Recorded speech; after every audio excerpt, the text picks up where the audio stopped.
G'day folks, Sneb's back. We got us a 2010 Honda Ridgeline in the shop today. Needs front struts, both sides, and the brakes are growling like an old mangy dog fighting over a bone. So I expect they're pretty bad. Alright, well, brakes on this, as I said, are all growling. And just looking through the rim, you can see the rotor is really bad. Let me show you this. So yeah, that's not a good sign. Can't really see the pads too well, but looking at those rotors, yeah, no, it's junk. No sane person would ever put pads on those rotors and expect to have any kind of braking power. But there's plenty of insane people out. So you never know what you're going to get until you pull it apart.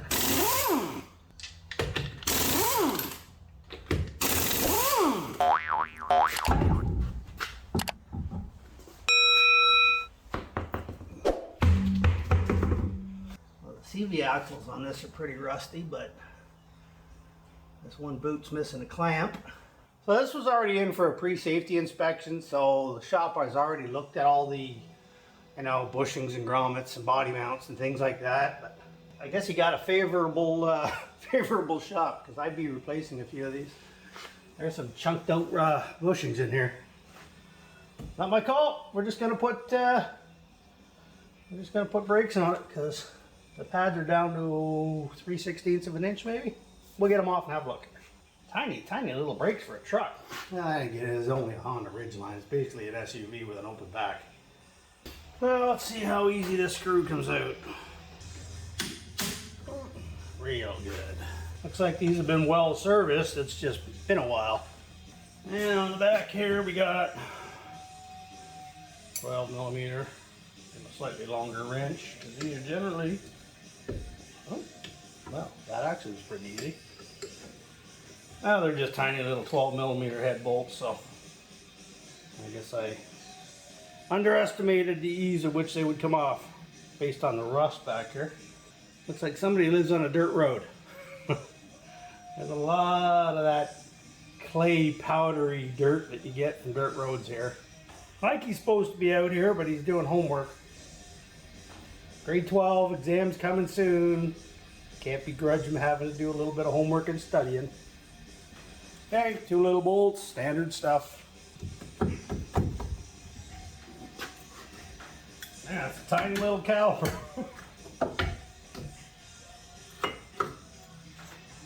Pads weren't really bad. At least that one isn't. So they, technically they're not completely worn out. You can see the wear indicator line there. So you got, maybe 1/8 of an inch left, but they're still ground because these rotors are just chewed up. Okay, so next step is to get the bracket off. Both of these slide pins are actually moving, which is a rare treat, but we're still going to grease them before we put them back in. All right, there's your 2 back bolts here that pull off the bracket. There and there. Truth about these brakes nowadays is they're all basically the same. Doesn't matter what's on the grill. You look at Honda, Chevy, Ford, it's all the same design. I just love to see one that is smart enough to put the bolts for things in a place where you can actually get a decent tool on them instead of having to wrench things out. Put stuff in places you can't even get a socket on it. Come on now.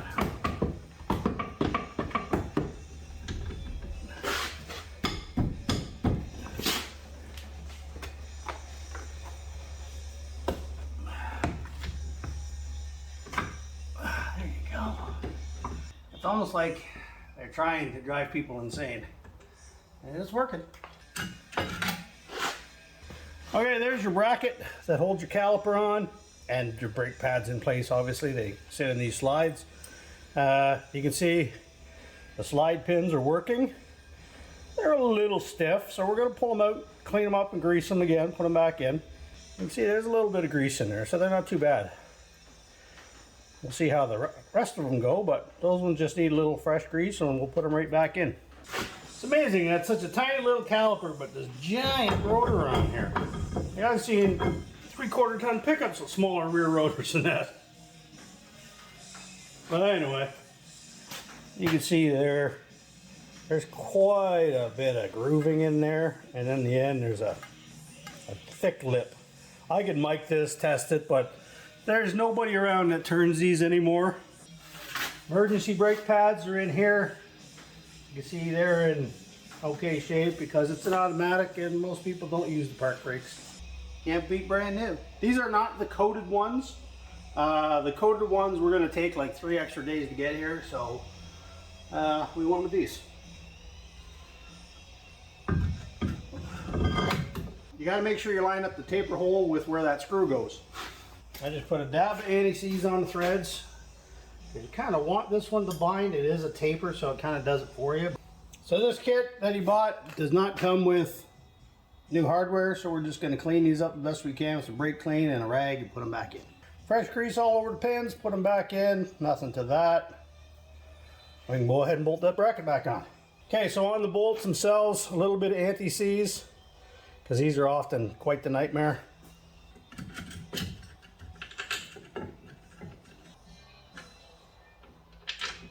They spin in a lot easier now that they're cleaned up and covered with anti-seize. And anybody that says you need thread locker on these bolts is insane. They've clearly never tried to take the damn things out after they've been in there for 2 or 3 years. As you can see by the rust under here, this is only a 12-year-old truck.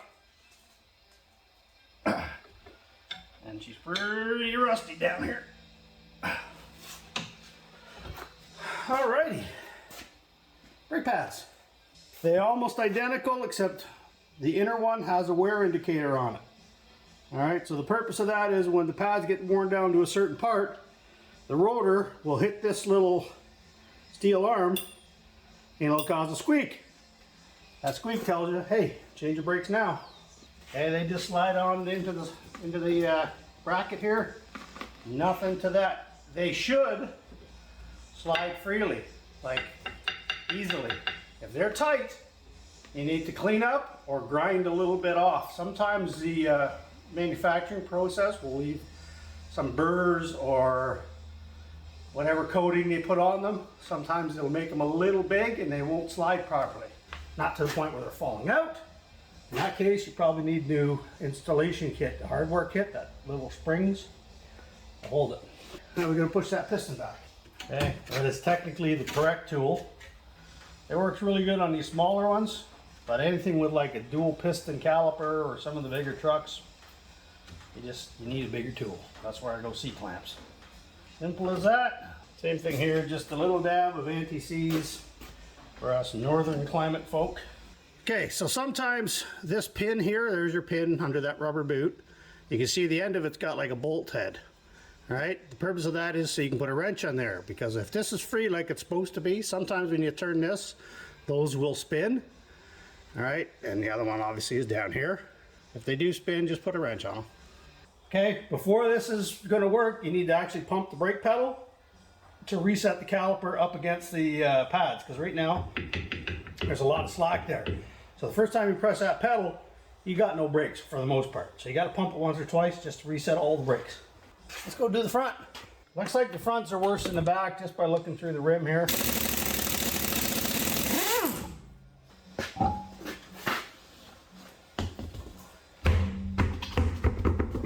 So yeah, there's some pretty good scoring in here. You see it's only using about 60-70% of the surface available. And just by running my finger on the inside, there's some pretty deep grooves in there, especially out here at the end where the rust gets them. So calipers on the front on this one, most times they're over here, so I set the camera up on the wrong side again. Okay, we're dealing with these struts here later, so may as well make my life easier now, right? Okay, so it's looking like 17 for the caliper bolts and a 19 for the bracket bolts. Bolts that I can get at with an impact. It's a miracle.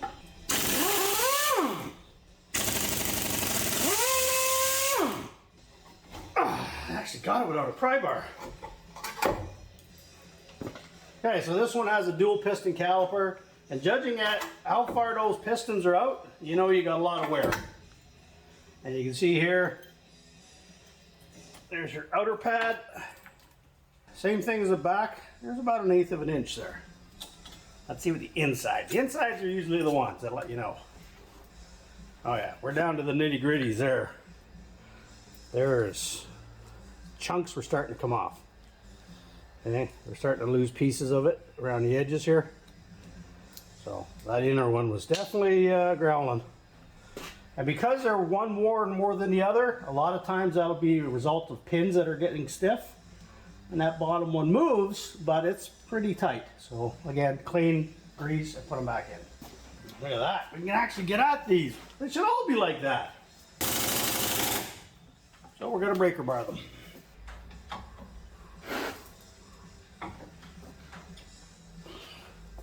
Not too bad. Definitely had worse. Let me give you a close up here because I know you can't see much from where you're at. Okay, so there's your bottom bolt there. Top one there. And those are 19s. Your pins are located here. Okay, you can see there's a little bit of grease, but they're getting dry, which is why that one was stiff.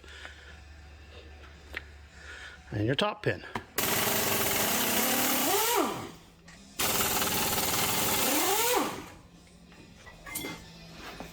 Alright, there's your bracket. Let's go clean those pins up. This one actually has 2 screws in it. What do they think they're building there? Not required.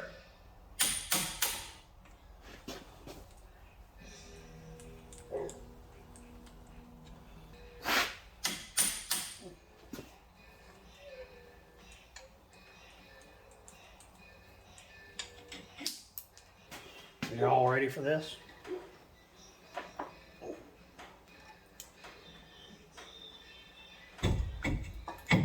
As I said, those 2 screws weren't required.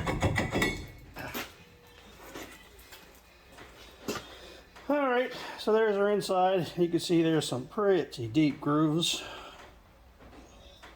You see this part wasn't even being touched. There wasn't being touched out here.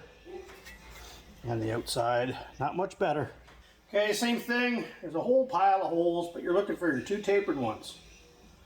Alright, those are the ones that need to line up with the holes here. Okay, now the other 2 holes, the purpose of those is they're threaded. If you can't get this off, because it's rusted in there, you thread 2 bolts in there and you just work them back and forth and it acts like a puller and will push the rotor right off. Not too often you have to do that, but there are times where it's a lifesaver. You could sit here and beat them off with a sledgehammer, but if you're trying to save them, use the threaded bolt holes. Tapered screws back in. Okay, pins fresh grease cleaned up. Slides are cleaned up because we're not putting on new hardware. Bolts cleaned up with anti-seize on them.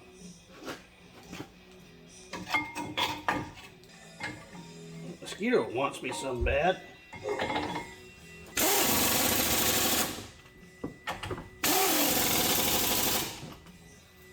Not that much torque. Push those pistons back. This tool does not work good on dual piston ones too often, but we'll see if we can get it. Usually what will happen is you'll push this one and this one will try to go out instead of the fluid going back up the line. Yeah, not liking the way that's working. So you can see what I'm talking about here, where one piston goes in, the other one's trying to get pushed out. So you need to exert equal pressure on both. And I'm not really pushing very hard. I'm just literally just putting constant pressure on it. Old front pads, new front pads. I can't see a difference, can you?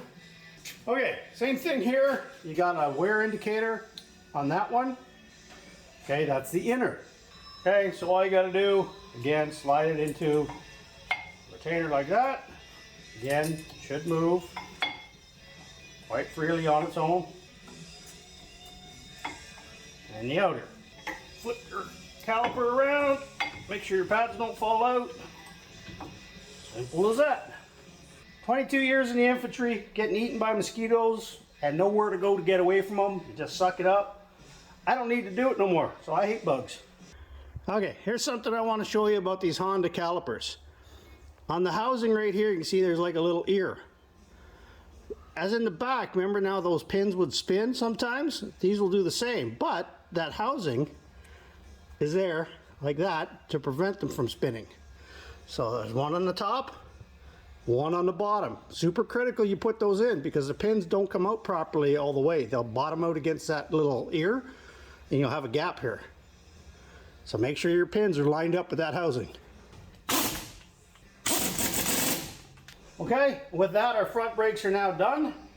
Okay, folks, 2010 Honda Ridgeline, rear brakes, front brakes, new rotors, new brake pads. We serviced the pins, cleaned the things up, put them all back together. Remember, you gotta pump the brakes before you drive away because you're not gonna have brakes until you do. Everything went perfectly on this. A rare occasion where I don't need to pull out the torches to heat up a bolt or something to get them out. Pins weren't seized. It was just really worn out. Long in the tooth. They've been on there God knows how long. In the next video we're going to cover the struts. I'm going to rip them off now, but you won't see that until next week. How to change the struts on this thing. Both sides need to be done. Rears are okay. Anyways, hopefully this helps somebody out. Like, comment, and subscribe, and we'll see you on the next one.